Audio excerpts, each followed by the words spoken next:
从江西回到四川，今年我们有一件非常重要的事情要做，就是把我身后的这个房子拆了之后重建。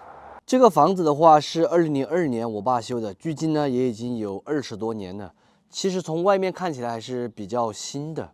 从后面来看，这个房子就分为上下2层，上面一层是直接用红砖砌的，是我爸在2002年修的。下面一层的话就是我爷爷修的了，它的历史就比我的年龄都还要大。已经有30多年了，是直接用石头砌的。整个房子是没有现浇的，都是用的预制板，并且也没有柱子。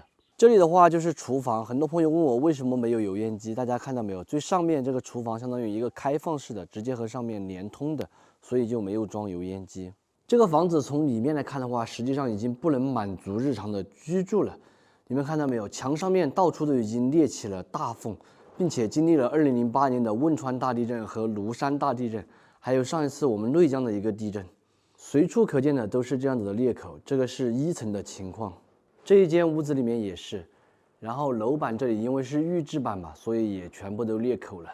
每一堵墙总会有这样子的裂口，虽然说它不会倒，但是住起来总是让人感觉有一点点不放心。厨房里面的话，其实更加严重一些，只不过我平时贴了墙纸，大家可能看不出来。看到没有？这里面的电线管这些都已经裸露出来了。还有就是这个角落这里又贴了墙纸，可能看不到，上面那一块都快要掉了。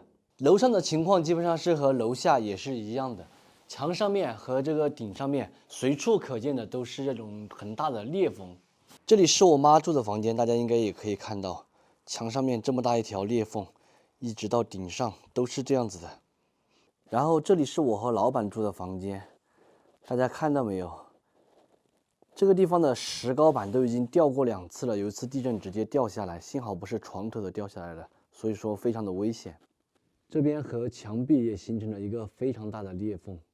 这里是我儿子住的房间，同样的上面到处都已经开始裂口了。这里的话是我们工作的地方，有一点乱哈，是因为我们已经准备收拾东西了，拿了箱子来装了，看到没有？这个裂缝更大，冬天在这里坐着哈，风都能够从这个缝里面吹出来。建这个房子的主要原因有2个，第一个就是刚才我说的，这个房子可能已经是危房了，不再适合居住了。第二个原因呢，就是我们家里面有6个人，房间的话只有3个，根本住不下，东西稍微多一点都放不下，所以才郑重决定今年把这个房子拆了，重新建一下。其实做这一个重要的决定的时候啊，还是犹豫了很久，因为修房不像其他的事情非常简单，它是一件非常复杂并且费神费金钱的事情。咱们现在就要把这些东西全部装起来哈，争取在3天之内把这里面的东西收拾空，然后搬走。3天过后把房子拆掉。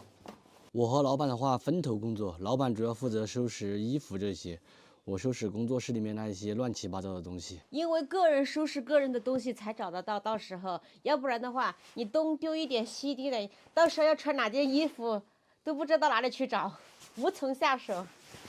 这个衣柜的话是我们结婚的时候买的，那是唯一买的家具，花了1300多块钱，上面那个喜字都还清晰可见。现在收拾我的东西了，不收拾不知道，一收拾的话，原来我也不少，全部都是以前买的一些旧衣服、旧裤子，然后这一大堆的话就直接丢掉了，不要了。光整理这一些东西还有衣服的话，最少就要2天的时间。忙忙碌碌的收拾了半天，现在老板把这些衣服全部拉到我舅舅那边去放好。